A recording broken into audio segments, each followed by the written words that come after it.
Can't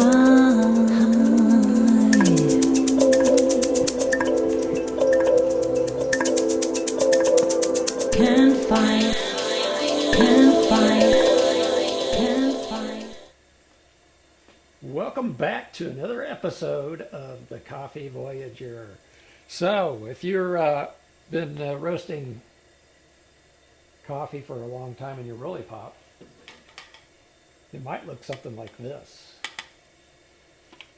Very, very dirty. Lots of buildup from the fumes that come off of the beans as you're roasting them. And you know, you could just go along and not clean it. I mean, obviously, I haven't cleaned this in a while. It's actually, it was this summer I cleaned it, and it's now February. And what happens if you don't clean it is it'll start to flake off, and it'll flake off into your beans, which you can just pick it out if the flakes are big enough. But eventually the vents get all clogged up and you can't bend the flaps because there's so much buildup it just won't let you bend them. That's not the case here, but it has gotten that bad. So what I have is espresso machine cleaner, Cafeza, which is basically, if you look at the ingredients, sodium percarbonate and sodium carbonate. Sodium carbonate is just washing soda. You can get that in the laundry detergent section at the store. The sodium percarbonate is a little harder to find unless you buy something made up like this already. So I'm going to heat up. I've got some water here in this old Whirley pot that I don't use anymore. It's kind of dented up, and so I'm heating water up in it. I'm going to put some of this in there, and we're going to boil it in there for a while and see what happens. We'll just heat that up and put the lid in there and see what happens. Looks like the pot needs a little cleaning too, so we'll see if that helps. Just put it in the pot, and you can see there that the foam is starting to turn brown. Almost reminds me of a latte there with the white and the brown foam, but don't think I'll drink it. So I found my box of Arm & Hammer super washing soda. The ingredients, is, like I said, is sodium carbonate, and interestingly enough, it says do not use on aluminum. Do not use on aluminum right there. Hopefully that'll come through. And of course, guess what Whirley pops are made out of? Aluminum, unless you paid extra for the stainless steel version. So this is aluminum. Let's find out what happens. I don't know why you can't use it on aluminum. Maybe it stains it, so if you had something that you're washing with this, it would stain it. So I put on some gloves here so I could mess with this, and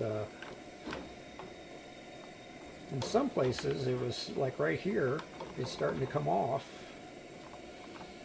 Lift that up, you can see there's a big area now where that has come off, and in the previous, where I showed this previously putting it in here, it did not have that spot. So it's doing something, it's cleaning it, but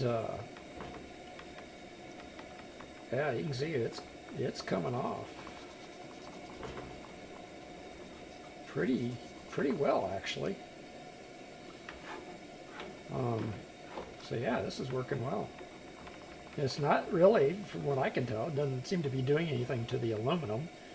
So I'm not sure why you're not supposed to use sodium carbonate on aluminum. Yeah, it's just flaking right off.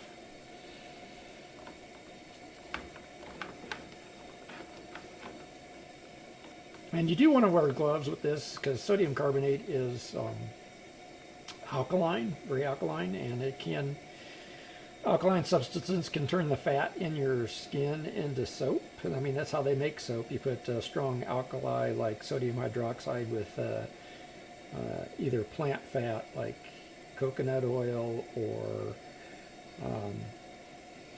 animal fat, bacon grease. My mother used to make soap with bacon grease.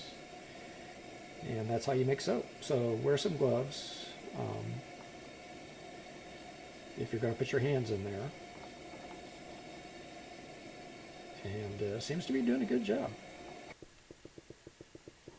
So I went up and got my toothbrush, and it should be my toothbrush will be nice and clean now too. And been working on it. So I'm using just an old screwdriver that you don't want to use a good screwdriver here, but just enough. Getting this last little bit off is taking, like I said, it's going to take 80% effort to get the last 20% off. It's the way that works, right? 80-20 rule. Another thing you can use is a plastic scratcher. Don't go up and take your wife's plastic scratcher unless you're the one that does the dishes. So, get your own. You don't want to have to explain why it's all trashed out, but as you can see there, it's getting the last little bits off fairly well. I'm not going to get every little bit here because, well, it's just not worth the time to do it. I just want to get the worst of it off.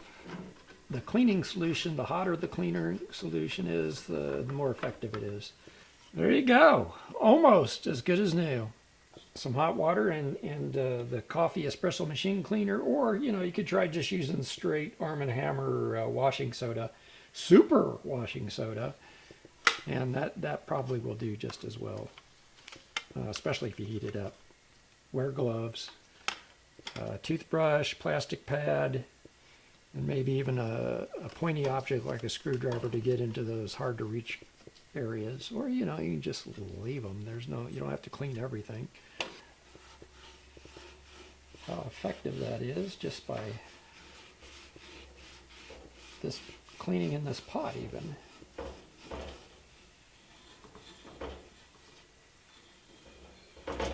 Anyway, there you go. Clean your Whirley pop. So there you have it. Nice, clean, almost clean Whirley pop lid. And I can see why now they say don't use on aluminum, which is not a problem for this. It just basically, it kind of made the surface of the aluminum cloudy. I imagine there's a reaction between the carbonate and the aluminum, probably make some aluminum hydroxide or something of that nature, and it kind of takes the gloss, because the part that was not sitting in the bath is still kind of shiny, whereas up here it's kind of cloudy. Put it in the comments. Let us know what you think. Should you wash it? Does washing it matter? Does it matter if if you can just get your lid open? Is that all that matters? Leave a comment. Let's hear what you got to say. If you got a better way of doing it, let us know, because I'd rather have a better way to do it if I did.